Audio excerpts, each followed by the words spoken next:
प्रश्न विचारला होता कोणीतरी, आठवता तो आवाज मला अजून आठवते, ते आज इथे नाही आहेत. त्यांना पवार तो माणूस कधीच रिटायर होत नाही, लक्षात ठेवा.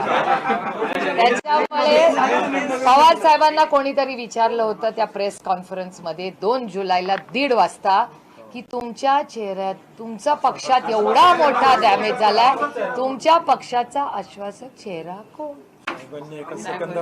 विषय झाला. हे बघा, आम्ही काय म्हणजे लोक मला परिवारवाद वगैरे म्हणतात, जे मी आहेच, पण त्याचबरोबर काय अधिकाराने कोणी जन्माला हक्क बनवला नाही, ही सेवा आहे.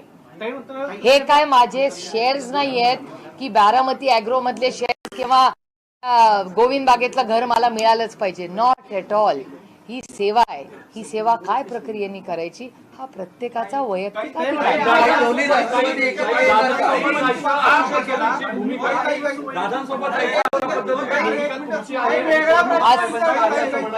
असा कुठलाही निर्णय, रीड माय लिप्स, अजूनही असा कुठलाही निर्णय झालेला नाही.